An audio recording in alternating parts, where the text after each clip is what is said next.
Bunda-Bunda, bertemu lagi dengan saya Bidan Isna. Pada sesi kali ini saya akan menjelaskan tentang metode kontrasepsi. Adapun pengertian tentang kontrasepsi adalah cara untuk mencegah kehamilan. Tujuannya adalah untuk mengatur, menjarangkan kehamilan, ataupun menunda kehamilan. Metode kontrasepsi terbagi menjadi dua, yaitu metode kontrasepsi alamiah dan menggunakan alat dan obat. Pada sesi kali ini kita akan menjelaskan tentang kontrasepsi alat dan obat. Di sini saya akan mengklasifikasikan KB obat dan KB alat. Yang pertama adalah KB hormonal, yaitu KB obat atau KB hormonal, yaitu KB suntik. Kebetulan ini KB suntik 3 bulan.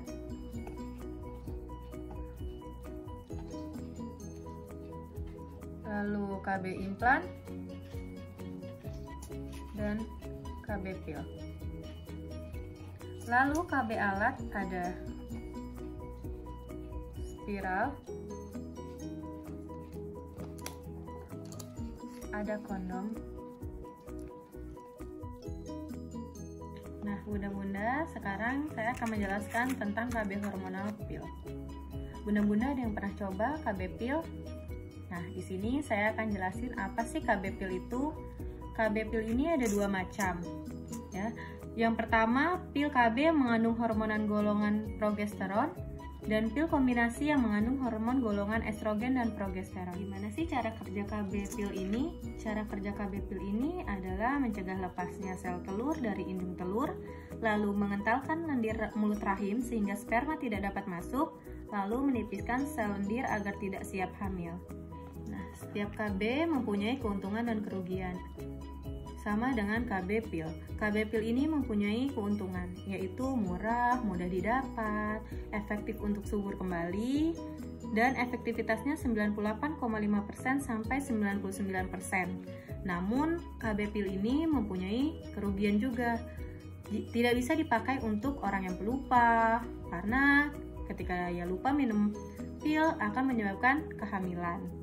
Lalu, pemakaian harus disiplin setiap waktu, dapat meningkatkan infeksi jamur di sekitar kemaluan. Kenapa bisa meningkatkan infeksi jamur pada sekitar kemaluan? Karena ini isinya hormon, yaitu yang tadi cara kerjanya untuk menipiskan selaput lendir agar tidak siap hamil, mengantarkan lendir mulut rahim sehingga sperma tidak dapat masuk. Sehingga ketika lendir mulut rahim menjadi banyak, menjadi mengental, ketika pola kebersihannya kurang akan menyebabkan infeksi jamur. Nah, gimana sih cara pakainya? Cara pakainya yaitu di belakang sudah ada instruksinya, jadi bunda-bunda bisa ikuti sesuai alurnya. Nah, contoh misalnya hari Selasa bunda minum jam 10 pagi, keesokan harinya ikuti alurnya dan minum pula jam 10 pagi. Dengan menggunakan pil KB kombinasi jika wanita usia 35 tahun yang merokok aktif.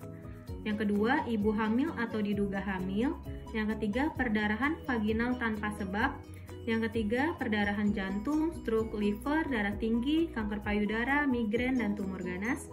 Lalu yang terakhir, ibu menyusui jika kurang dari 6 bulan. Nah, bunda-bunda, kenapa sih nggak boleh ibu menyusui kurang dari 6 bulan untuk memakai KB pil? Karena KB pil ini bisa menghambat produksi ASI. Lalu ada beberapa lagi, jika mempunyai penyakit hormonal seperti tumor, kista, tidak disarankan untuk menggunakan KB hormonal seperti pil, suntik, dan implan. Kemudian KB hormonal suntik. KB hormonal suntik terbagi menjadi dua, yaitu KB suntik 1 bulan dan KB suntik 3 bulan. KB suntik 1 bulan berisi estrogen dan progesteron yang dapat mempengaruhi produksi ASI. Lalu, KB suntik 3 bulan hanya berisi progesteron saja, jadi aman untuk ibu menyusui kurang dari 6 bulan. Cara kerja metode kontrasepsi KB hormonal hampir-hampir mirip sama, yaitu mencegah lepasnya sel telur dari indung telur, lalu mengentalkan lendir mulut rahim sehingga sperma sulit masuknya ke rongga rahim, dan menipiskan selaput lendir agar tidak siap hamil. Keuntungan menggunakan KB suntik yaitu praktis, efektif, dan aman, dengan tingkat keberhasilan lebih dari KB pil tadi, yaitu 99%. Nah, namun yang tadi saya bilang, KB hormonal tidak boleh digunakan kepada pasien-pasien atau klien yang mempunyai riwayat penyakit hormonal seperti kista, tumor. Bunda-bunda ada yang asing nggak dengan benda ini? Nah, ini adalah susu KB atau implan. Ini adalah alat kontrasepsi yang berbentuk batang terbuat dari silastik yang berisi hormon golongan progesteron yang dimasukkan di bawah kulit lengan kiri atau lengan yang tidak dominan di bagian atas dalam. Terdapat dua jenis susu KB, yaitu terdiri dari satu batang dan dua batang. Masing-masing dapat mencegah kehamilan selama 3 tahun. Nah, karena ini KB hormonal, jadi caranya pun sama dengan KB hormonal sebelumnya, seperti suntik dan pil tadi, yaitu mencegah lepasnya sel telur dari indung telur, mengentalkan lendir mulut rahim sehingga sperma sulit untuk masuk dan menipiskan selaput lendir agar tidak siap hamil. Nah, ini bentuknya elastis, jadi tidak kaku, tidak punya kaki, jadi tidak bisa jalan-jalan. Keuntungan menggunakan susu KB atau implan yaitu tidak menekan produksi ASI, jadi aman untuk bunda-bunda yang menyusui, lalu praktis dan efektif, masa pakai jangka panjang yaitu 3 tahun, kesuburan cepat kembali setelah pencabutan, dapat digunakan oleh ibu yang tidak cocok dengan hormon estrogen, dan efektivitasnya lebih tinggi dari KB sebelumnya yaitu 99,8%. Nah, ini ketiga KB hormonal, yaitu implan, pil, dan suntik. Ketiganya ini berisi hormon. Yuk bunda-bunda, sekarang saya akan bantu buat ilustrasi ketika badan mendapatkan obat hormon dari pil KB, suntik, dan implan. Ini saya ibaratkan adalah badan, tubuh kita, tubuh seorang manusia yang sudah mempunyai hormon. Hormon itu bisa menyebabkan, ada banyak hormon yang bisa menyebabkan menstruasi, jerawat, dan banyak hal. Nah, ketika badan kita memang sudah mempunyai hormon, dimasukkan lagi hormon lain dari luar, kita akan lihat apa yang terjadi pada badan kita.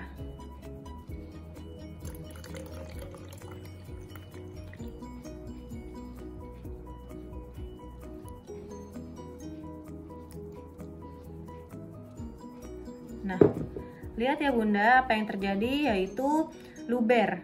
Air ini luber.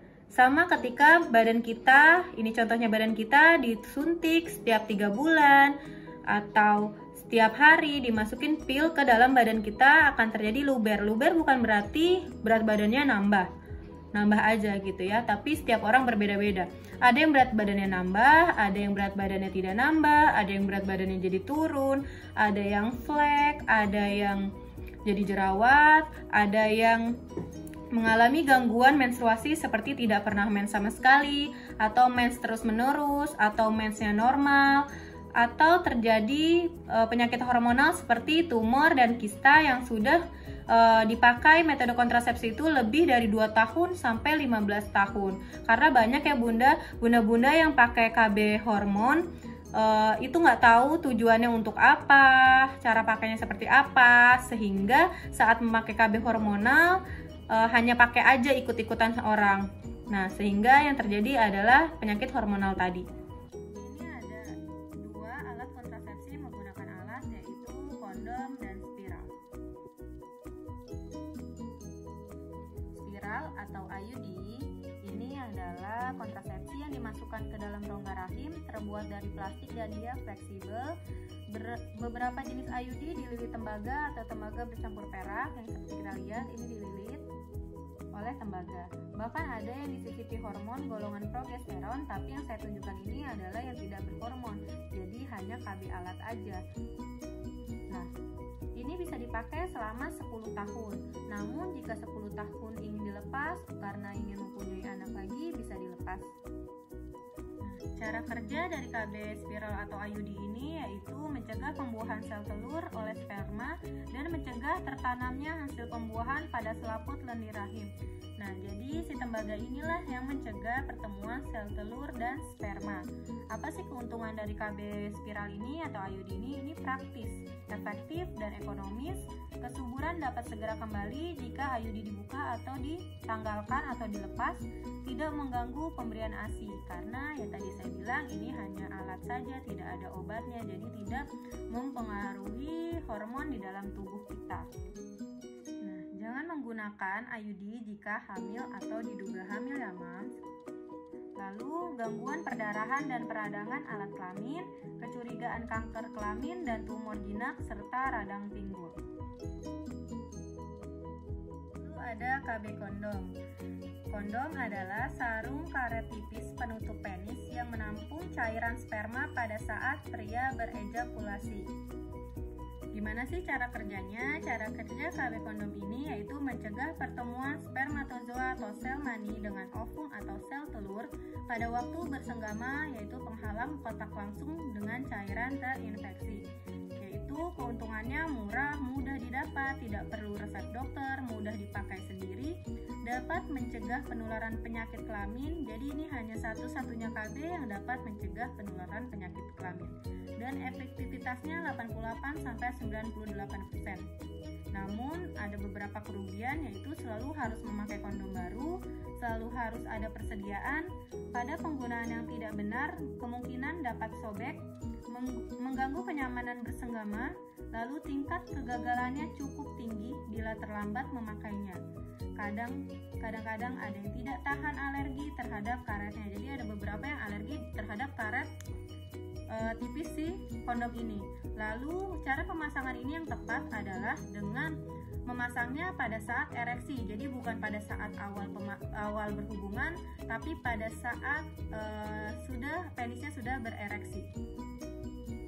Saya akan mengilustrasikan cara penggunaan KB kondom ini. Ini ilustrasinya kita ibaratkan penis ya Mams. Nah, ini KB kondom tadi. Pastikan tangannya bersih. Dan sebelum memasang, kita harus berdiskusi dulu dengan suami. Jadi jangan tiba-tiba pada saat berhubungan langsung pasang kondom. Tapi berkomunikasi jauh sebelumnya sehingga suami bisa komunikatif dan bisa diajak kerjasama. Dibuka kondomnya. Nah, pada saat penis berereksi atau tegang atau mengeras, suami akan memasang kondom, disarungkan. Kondom ini disarungkan seperti ini. Disarungkan seperti ini. Ini karena alat, jadi dia tidak punya kemampuan mengeras atau kemampuan untuk ini bisa melekat dengan baik. Tapi kalau pada penis ini akan menjadi melekat seperti ini. Nah, pada saat ini cara kerjanya ya ketika sel maninya keluar, dia tidak akan masuk ke dalam vagina kecuali jika terjadi bocor di KB kondom ini.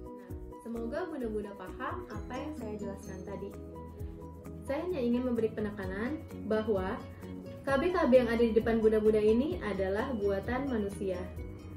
Jika buatan manusia pasti ada tingkat kegagalannya masing-masing. Contoh, pada KB pil, 10 orang yang menggunakan KB pil atau 50 orang sampai 100 orang yang memakai KB pil, terdapat satu kegagalan. Berbeda dengan KB spiral. Tingkat efektivitasnya pun berbeda.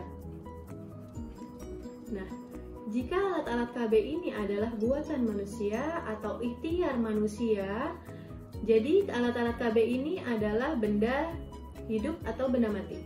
Pastinya benda mati. Ketika mereka ini benda mati atau alat-alat ini benda mati, pastinya tidak mempunyai kaki. Contoh seperti implan.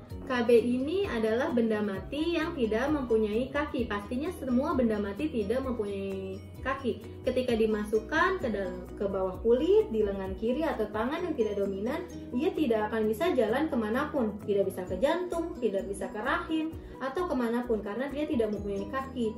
Nah, ketika misalnya berat badannya nambahnya banyak atau lebih dari sebelum memakai implan 20 kilo atau 30 kilo, ini akan tetap di sini, namun akan ketutupan lemak sedikit. Ini tetap bisa diambil atau tetap bisa dilepas. Adapun dengan KB spiral atau IUD, dia dipasang di dalam rahim seperti ini. Ada beberapa pertanyaan, Bu, kalau berhubungan gimana ya? Bu Bidan, kalau berhubungan sakit nggak ya? Saya akan menjelaskan terlebih dahulu. Ketika spiral masuk ke dalam rahim seperti ini, di sini akan terdapat benang yang fungsinya untuk mengkontrol ketika dia balik lagi untuk kita lihat posisinya bagus atau tidak, gitu. Lalu memudahkan pada saat mencabut spiral. Kira-kira bakal kena nggak sih? Sakit nggak sih? Nah, kalau berhubungan, penis bapaknya hanya bisa sampai sini, tidak bisa nyampai ke dalam rahim. Nah, hanya bisa sampai sini. Sepanjang apapun, bisanya sampai sini. Jadi, tidak mungkin si spiral ini melukai penis bapaknya. Bisa pun yaitu benangnya tadi. Ketika memang mengganggu, benangnya akan diselipkan ke bagian dalam. Jadi tidak akan mengganggu pada saat berhubungan. Nah, spiral di dalam sini, ketika di dalam sini dia benda mati, tidak mempunyai kaki, dia tidak akan pindah ke sini. Dia tidak akan pindah ke atas, dia akan tetap di sini. Karena ini ada organ reproduksinya, ada pemisahnya, jadi tidak akan bisa ke sini, apalagi benda mati. Bahkan di sini ada berisi ketika hamil adalah janin. Janin itu pun walaupun janin itu benda hidup, dia tidak akan bisa pergi ke jantung. Nah, bunda-bunda, jadi tidak bisa ya memilih KB berdasarkan teman saya memakai KB suntik, saya suntik aja. Nggak bisa kayak gitu. Teman saya pakainya KB pil, saya pil aja. Nggak bisa kayak gitu. Jadi, memakai KB harus tahu tujuannya untuk apa, mau punya anak lagi kapan, ada riwayat penyakit hormonal atau tidak, lalu ada penyakit penyerta atau tidak, seperti darah tinggi, baru bisa memutuskan KB apa yang baiknya untuk dipakai. Jangan sampai dengan menggunakan KB ini mengakibatkan hal-hal yang tidak diinginkan, seperti memakai KB suntik selama 15 tahun atau lebih dari 20 tahun atau dalam jangka waktu yang panjang, sementara hanya disarankan kurang dari 2 tahun, tidak lebih dari 2 tahun karena isinya hormon pastinya. Jika bunda-bunda ada yang ingin bertanya tentang KB, kehamilan, imunisasi, atau tentang kebidanan lainnya, bunda-bunda bisa isi di kolom komentar di bawah ini.